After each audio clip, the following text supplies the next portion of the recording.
Oh, this is cute. What gemstone do you get when you combine Kermit the Frog with a rock band? Okay, so a Kermit the Frog is green. A green rock with banding. So this has got to be malachite.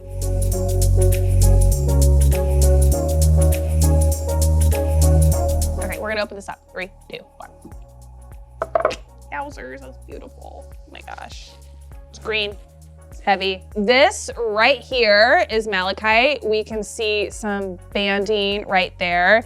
We are going to talk about why malachite is so important. It is idiochromatic, which means it is self-colored. So we're going to talk about idiochromatic versus allochromatic. Idiochromatic is when a stone is colored by something in its chemical composition. So in this case, idiochromatic malachite is colored by copper. If a gemstone is allochromatic, it is colored by something that is outside the chemical composition. So when you think of sapphire, the basic chemical composition of sapphire is aluminum and oxygen. And if you get blue sapphire, it is actually colored by titanium. So that is like an outside element that is coloring outside of the original chemical composition. The difference between idiochromatic and allochromatic is idiots only want to do something by themselves, but allochromatic is all like teamwork. So I always kind of remember it that way. The chemical composition of malachite, it is copper, carbon, oxygen, and hydrogen. It is known for this bright green. It's known for its banding because you get really unique patterns. So every piece of malachite that you have is actually going to look different because the banding is not going to look the same.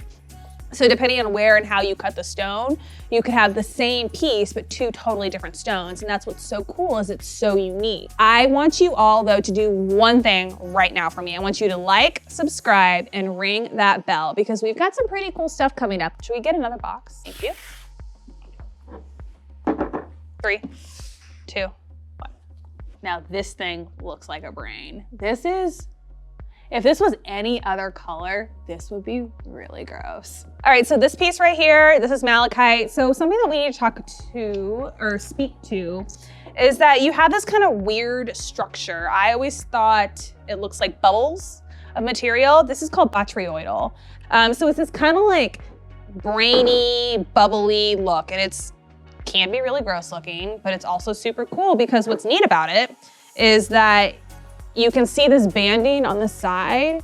So you get these like really cool patterns from the kind of bubbly look. Now all malachite is not gonna look like this. You're gonna see this like pretty consistent green, you know, the bands of the green and blue. Let's see, malachite can be found in China and Russia a lot now.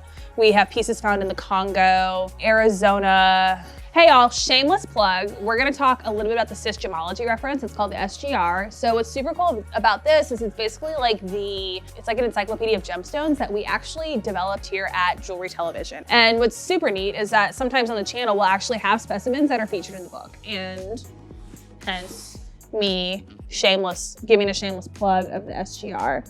So you have this piece right here. Doesn't that kind of look familiar? And this is all the information. If you just want a quick reference looking into malachite or sapphire or diamond or whatever you want to learn about in the gem and jewelry business, we pretty much have it here in the SGR. So think about getting one of your own. I actually don't even put these books away. When I am working from home, they are on my kitchen table 24/7. When I'm at the office, they are open on my desk 24/7. Elizabeth and I actually kind of pass one back and forth. We use it so much, we absolutely love it.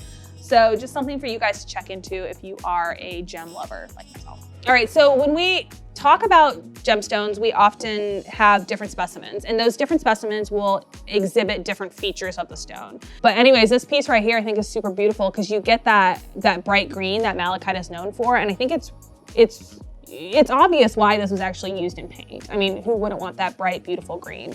So we've got some really interesting examples of malachite. So a lot of times it's cut in cabochon, which is the flat bottom and a domed top, and that shows off the banding. Or you can see it's cut in beads, like what I have on, or kind of a flatter, a more flat piece right here. Okay, so we have another box, and I think, yep, this is what I was hoping for. Okay, so this right here is a perfect example of the banding in malachite. And you can see that kind of like bubble look. That's where there would be a botryoidal structure.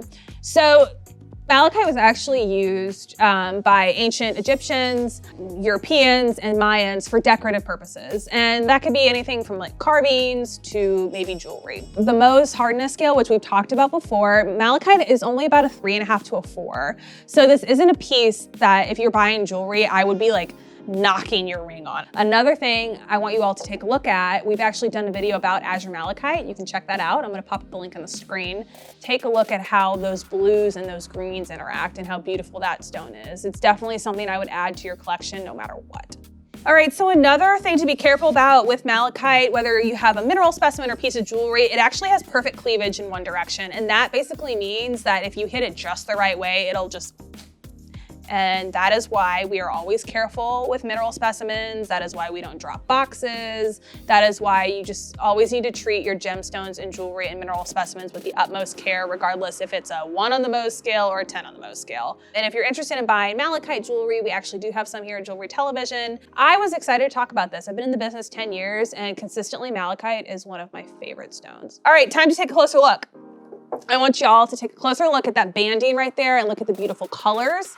I want you to look at the interesting patterns and think about how no matter where you cut the stone, each piece of jewelry or carving could look different and it's unique. Take a closer look at malachite, look at the banding, look at the colors. It's something you definitely don't want to miss out on.